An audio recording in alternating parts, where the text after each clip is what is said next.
សួស្តីមួយទាំងអស់គ្នាថ្ងៃនេះខ្ញុំមកបង្ហាញពីរបៀបបុកមីនៅកន្លែងរបស់ខ្ញុំហើយជាដំបូងគឺខ្ញុំដាក់ម្ទេសនិងខ្ទឹមបុកបញ្ចូលគ្នាឲ្យវាបែកទៅបន្ទាប់មកខ្ញុំដាក់ទឹកអំពិលទុំចំនួន2វែកនិយាយទៅតាមចំណូលចិត្តដែលបងប្អូនចង់ជូរដាក់លើហ្នឹងក៏បានដែរហើយបន្ទាប់មកខ្ញុំដាក់ស្ករក្រហមប្រហែលជា1ស្លាបព្រាបាយមួយ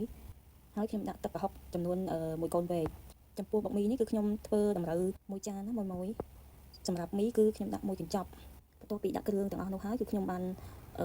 ញុំឲ្យវាបែកស្ករក្រហមយើងត្រូវញុំវាបែកសិនឲ្យបែកចូលជាតិទៅហើយបងប្អូនអាចដាក់ក្រូចឆ្មាបន្ថែមមួយចំណិតទៀតទៅបងប្អូនបន្ទាប់មកគឺខ្ញុំដាក់ក្តាមសេះបងប្អូនចង់ដាក់ក្តាមសេះក៏បានចង់ដាក់ក្តាមប្រៃក៏បាននិយាយទៅគឺសាច់ចាក់បងប្អូនចង់ដាក់ពគាក៏បានបងប្អូនមានអ្វីគឺដាក់នឹងទៅមានងាវមានពគាមានក្តាមសេះក្តាមប្រៃបាត់ទេអីបងប្អូនអាចដាក់តាមចំណូលចិត្តបងប្អូនបាននេះខ្ញុំគឺគេកំងមួយកំងគឺយកក្តាមសេះបន្ទាប់មកគឺខ្ញុំដាក់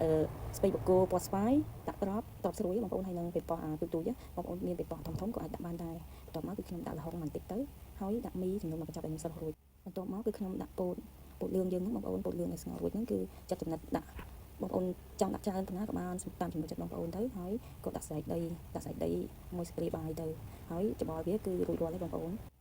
អូនចង់ទៅការកំងអីគឺអាចមកកន្លែងនេះខ្ញុំបាននៅផ្លូវ58ពេនឹងចិត្តផ្សាររាហុយ